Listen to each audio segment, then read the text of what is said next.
Hi there, Josh Sachs back again with another episode of Local Pros. With me today, I have our first place finisher for the Northern Ontario Championship, who took third place at Canadian Nationals, all the way from Rossport, Ontario. I have Irina Shakhova. Hi, Welcome. excited to be So nice. here. It's so nice to meet you. You were my first guest that I've never met in person, but I heard such great things about you from Colleen that I just had to have you on. Colleen is incredible, honestly. It kind of affirms my belief that I fell in love with the community of disc golf before I learned to love the sport. So, shout out, Colleen. I love you, man. I can't wait to play with you again. So I do have to ask, Rossport. I looked it up. It's like on the top of Lake Superior, hmm kind of in the middle of nowhere, Ontario. From what I can see, is there a lot of disc golf around you, or did you have to kind of find it? I, I actually started playing in Winnipeg. Um, Okay. yeah, we were living in Winnipeg at the time, and I was introduced into disc golf with just enough time to actually compete in my first ever tournament right before we actually left for Rossport. So I did get introduced to the Winnipeg community before kind of moving to the boonies. So I got just enough of a taste.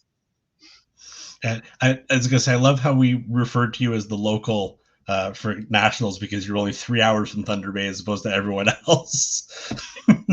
It's Thunder Bay. Have you been? Have you played? I was at the Northern Ontario Championships last year when it was held in Thunder, or I guess in 2022 when it was Yeah, held in Thunder Bay. they have a great scene. They have really great courses and they do Mm-hmm. have a budding disc golf scene there, which I would really love to get more involved with running the kind of introducing women to the sport more in the scene locally. Oh, for sure, that would be wonderful. We love seeing that. So, but before we talk about your disc golf journey, just want to get a little bit of information on your background. Like, did you do other sports before you found disc golf? Uh, I dabbled. I didn't really have a sport. I just liked sports and was athletic enough to just try kind of anything on a whim. Um, Soccer, figure skating. I started out in track and field, doing a lot of the jumping disciplines. Even got to dabble just a tiny bit in pole vaulting. Um, so yeah, just Interesting. kind of a whole array of little bits here and there before I found disc golf. And so, what kind of got you into the sport of disc golf? I think for women, kind of the usual. My boyfriend played. He did the golf round with the boys. he I loved walking in the park. And he's somebody who needs to do something. He can't walk in the park. There has to be an incentive to it. Um, but it's a guys golf. He asked me out a couple of times to come join. He was like, "Oh, you're gonna love it. You're gonna have a great time." And I was like, it's you and the boys and a can of beer and me. And it was kind of didn't seem like it would click. But finally, one day I was bored enough and said, "Yeah, why not?" it's Came out, it's joined, put a it's a disc golf. It's hiking with a purpose. it's walking with a purpose. And he put a photon in my hand and said, "Here, throw this as hard and far as you can." Um, and the rest is history. So you mentioned before that you played a little bit in Manitoba before you moved out to Rossport. Is that was the move kind of the reason for the drop off in 2022? So I was doing a little research and noticed like you had 2021, you had some tournaments and then just nothing for an entire year, and then last year you just like went crazy, jumped right back into Yeah, it. it entirely. Yes, you're entirely correct. It was tough. We moved to Rossport actually to inherit my partner's family business. That was the entire reason for the move out there. So we run a seasonal business. We run it from May to October, and so that's the whole this golf season. So, and Thunder Bay being our nearest course, it was tough to fit the both in, especially in that transition of inheriting Mhm. the business and learning how to run it and doing all that work ourselves. No, I mean, the year off seems to have kind of just gotten you going for last year. You kind of really just took off, and as we were talking before, like you Mhm. went through 9 weeks straight of tournaments in the fall. I guess it's Yeah. meant like after your seasonal business is done with. Yeah, we got to catch right the tail end of kind of the official season. So naturally, none of the big, pro stops, but Mhm. enough to draw in, elite pro competition to kind of get a taste for the real thing. So the one thing I noticed, because I did the Park Pro coverage with Colleen for round one of nationals, I noticed you wear your disc golf bag backwards. Is there a specific reason behind that? Is it an injury or something, or how did that come about? Not really injury, but I kind of, through, I mean, trial and error, realized that my back hurts much less when I wear the bag on the front, especially something that big and heavy. Come tournament day, that squash bag is 25 to 30 pounds of equipment Oof. on my back. And I kind of have this long torso, and my back was always kind of a sore point. If I didn't keep it strong, it ached a lot and it would get a lot of pain. So wearing the bag on the front quite actually saved me a world of pain when I was competing. As you know, Dragon Hills is enough of a battle without fighting it with Oh back yeah, pain. I was I was very lucky because when we played it for knock in the event, Mhm. we were actually able to use golf carts because they had enough for all the competitors in the No. amateur divisions. Oh, come on. So I feel really bad for the people that had to for everyone that had to walk it, but I'm just sitting there going, this is a very nice change from the usual because the I golf can't. course it's not short and it's certainly not flat. It's not flat, it's not short, and in August it is hot. So, That is very true.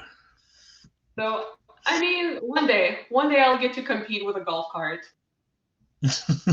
One day. So as part of your swing, I guess you're now out in BC.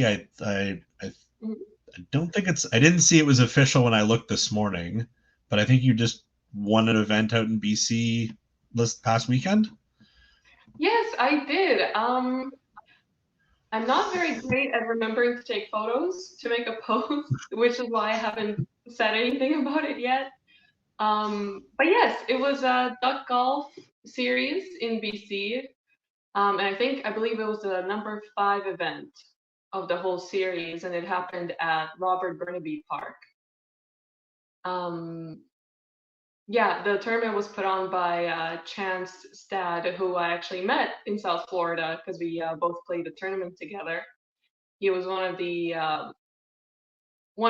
I guess, 4 Canadian fellows who were there besides myself. And yeah, it's a little tournament to kind of get back into the swing of things, get back into being competitive. And it was a really fun tournament.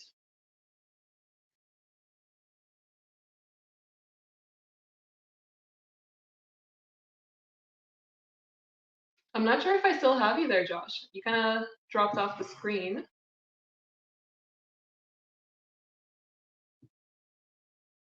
Is it my internet?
I think I'm back.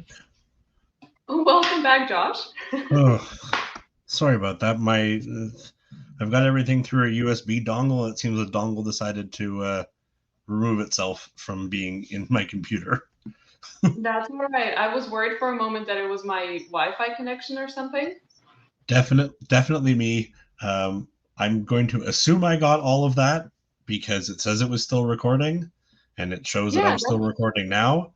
So I'll just have to edit out the dead time, which is fine. So we'll get right back to this and finish cutting this later. So, absolutely. um, as we're gearing up for the 2024 season, is there anything specific that you're working on with your game? Just play better. Constantly tweaking the form a little bit for it to be, smoother, more efficient. The big thing right now that my partner and I are doing is actually doing some legitimate training. So near daily gym visits, I am making sure to track my calories, making sure that I'm kind of in a bulking phase essentially. So eating plenty, in the gym plenty. Every day we've got a disc in our hands with we're either working on putting, approaching, driving, going to play a course, and as you can see, a tournament here and there for me to Mhm. stay in the swing of things. But I guess ultimately the goal with all of that is to go and compete at a couple of pro stops. Do you So have anything planned so far? Are you booked for anything on the schedule um, yet? yes, I just signed up for the Majestic. It will be Wonderful. I fun. heard. It will be interesting. The Majestic was my first big competition when I did it last year in 2023. And I remember I played on the first day, I played with Raven Klein and Ellen Woodboom. And to me, that was such a little, it's a celebrity moment, right? Like I see these Mhm. people play on YouTube, I see them compete with like big names, and holy wow, right? I was so nervous and excited. My knees were shaking and I could barely throw. So I don't think I made the best impression when I played with them. But they were really cool humans. They were really cool professionals, and they really kind of set the tone and the standard for what it actually means to be a pro on the course. Mhm. So I'm excited to go back and tackle it now as kind of probably I would dare to say, a totally different player than who I was last year. Mhm. I was going to say, and Raven got a good look at you through 3 rounds at nationals, especially what was it, hole 6 or whatever the long hole at Dragon Hills that I think Yeah, the you, par 5. yeah, that par 5 that you just absolutely crushed. Uh, Crushed it. Yeah. I want a rematch with Raven. I'm gonna go out there to the States and hunt her down and maybe see if I can have another little battle with her. But she is awesome. She's a cool human. I actually did buy one or two of her discs, I think the Sheriff, in support of her after I met her. Um, and you know what? She played nationals like a complete pro. She at that point had 3 years of professional experience. She knew how to take it down, which is something that I did not know. Did not it's know how okay. to do. I think you're lining up right behind Colleen on the Get Revenge on Raven train for Yeah, there's taking a down line. the Canadian Raven, watch tournament. out. I'm not sure she'll come up to BC, but we'll have to find her somewhere else. What's funny, like BC, you might get Ella. depending on the Ooh. time of the year, because I'm pretty sure she's from Oregon. She is, you're right, because she came up and did a Raptors Knoll tournament, I think in 2022, late 2022, and took it down. So maybe. Though I believe the nationals are happening when in August again? I think it's September. It's between Deglow and Green Mountain, so they're kind Ooh, of on the East Coast. So maybe you'll get a couple people go out there, or maybe they'll be maybe. playing in the Diameter Open in Port Hope. Uh, Yeah. so It's just we'll unfortunate see. that BC is a pretty far away place to try and reach on this continent. I would love to go out there. I know a lot of people here that wanted to go out, but like it being in September as opposed to Mhm. August, Mhm. a number of people, like a number of the pros here, Mhm. are teachers. So Yeah. that's a tough move. Like 2 weeks into the school year. By the way, I'm taking a week off. I've got dreams to chase, principal. I gotta go. um, so do you have any specific goals for 2024, like taking down a national tour event or something like that? Oh man, a girl can dream certainly, but I mean the goal is to go out there and kind of show what I got, right? Show what I've been working on. Stay tough, stay in the moment, and try and beat out maybe a couple of the people I haven't been able to beat this little fall tour. You know, like Holly Finley, Morgan Lynn, Sarah Holcomb. I came very close. I came very close to taking down Sarah Holcomb at South Florida Open. Um, Jessica Weaves get another crack at Paige Shue. You know, I Hmm. did get one card I played with Juliana Korver at the Myrtle Beach Open. That was incredible. That was kind of like catching a legendary Pokemon. It was crazy. I could play with Juliana Korver on a card. It was mind blowing. I got a chance to meet her because she came up for the Discmania Open in PEI Yeah, last year. Like yeah, she she did. is such a wonderful person. She's so Like cool.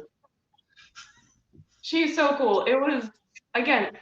I thought I was nervous playing on a card with Raven Climb and Ellen Woodboom, but all of a sudden I'm playing with Juliana Korver, Deanne Carey, and Rebecca Cox, and I'm like, holy moly, right? And I'm just kind of this little small town girl from Ontario, Canada, coming down with my little bag of discs, trying to take down the big fish. It was cool. you were doing a great job down that Florida stretch. So Oh man. Oh man. Talk about a journey. for Hmm. sure. So before I let you go, I just kind of want to run through my little lightning round of questions here. So favorite disc in your bag? Crave. Hmm. Favorite person to play a casual round with? Oh, it has to be my partner right now. I actually don't get to play a lot of casual rounds with people. So I think Brett has to kind of come out by default. Though I kind of hope to play a lot more casual rounds with a lot more people in years to come. It's probably going to be Colleen if I get to play with her. I mean, she is awesome to play around with. There's no denying that. I haven't got her Um, yet. Yeah. favorite course that you've played so far in your career? This might be controversial, but I honestly really loved Rolling Ridge. They Where played is that that? one at the Silver Cup. Oh, nice. Yes. Uh, bucket list course you haven't been to yet. Ooh. I mean, honestly, any one of the big Pro Tour European courses, those look gnarly. Those look like a great, challenging, but a great time. And naturally, you get to be in Europe too. Mm-hmm. I there are some players here in Ontario that play like really wooded courses that are Hmm. out in like the Peterborough area that I Hmm. think could do really well at some of those European courses just because they're so heavily wooded and everything, and like we've just Yeah, some of them have just yeah. figured it out over here. The whole point of playing in the woods is there comes a moment of realization when you kind of go, I can't be afraid. I have to stare down this corridor and send my disc out there and believe that it's gonna make it, that it's gonna go, it's gonna hit the line, and there shouldn't be a moment of doubt in your head. You need to Mm-hmm. tackle it. And